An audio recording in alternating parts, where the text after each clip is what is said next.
الرحمن الرحیم۔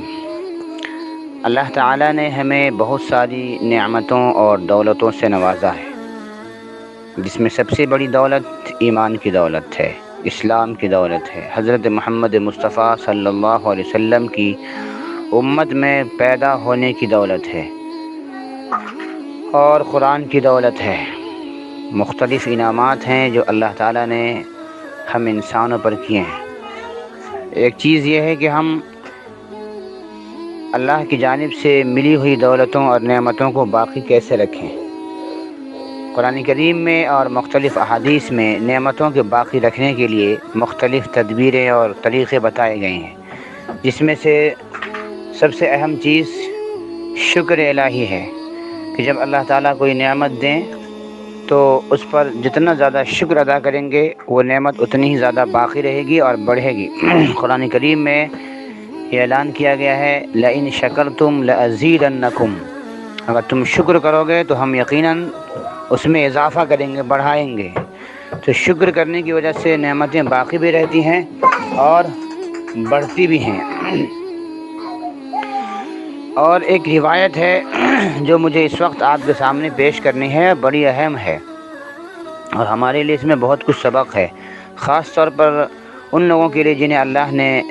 نعمتوں سے، دولتوں سے، دنیاوی مال و منال سے نوازا ہے، اور یہ لوگ ان کو باقی رکھنا چاہتے ہیں اور یہ چاہتے ہیں کہ ان کے پیسوں میں برکت ہو اور بڑھتا ہی رہے۔ تو ان کے لیے یہ بہت ہی اہم حدیث ہے، ان کو غور سے سننا چاہیے اور اس پر عمل کرنے کی کوشش کرنی چاہیے۔ یہ حدیث طبرانی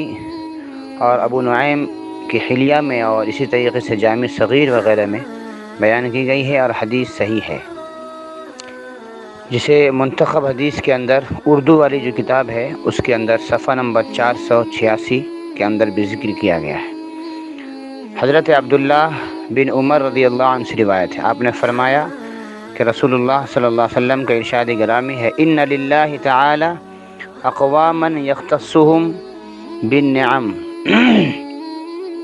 لمنافع العباد ويقرها فيهم ما بذلوها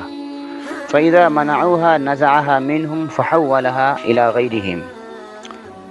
اللہ تعالیٰ کچھ لوگوں کو خاص طور پر نعمتیں اس لیے دیتے ہیں تاکہ وہ لوگوں کو نفع پہنچائیں۔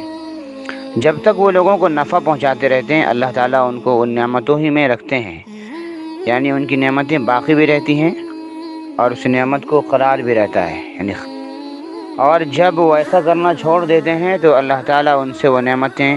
چھین لیتے ہیں اور دوسروں کے حوالے کر دیتے ہیں۔ تو یہ حدیث بڑی اہم ہے۔ اللہ تعالیٰ نے ہمیں اگر ایمان کی نعمت دی ہے، ہم دوسروں کو پہنچائیں، اس سے لوگوں کو فائدہ پہنچائیں۔ کنتم خیر امۃ اخرجت للناس، اور اللہ نے ہمیں اسلام کی دولت دی ہے، قرآن کی دولت دی ہے، دین کی دولت دی ہے، علم کی دولت دی ہے، اس کو دوسروں تک پہنچائیں، اس سے لوگوں کو فائدہ پہنچائیں۔ اسی طریقے سے اگر اللہ نے مال و دولت دیا ہے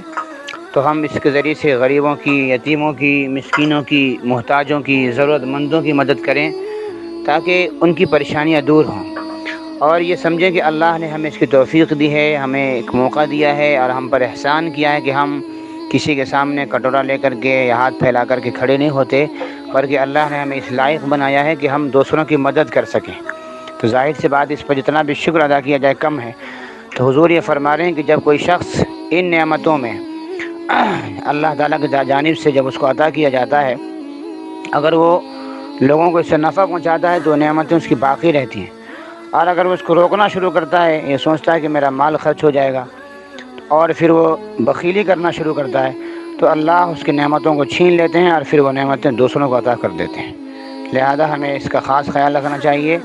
اور جو بھی نعمتیں اللہ نے دی ہو ہم اسے دوسروں تک پہنچائیں، اس سے لوگوں کو فائدہ پہنچائیں۔ اللہ تعالی ہم سب کو عمل کی توفیق عطا فرمائے۔ السلام علیکم۔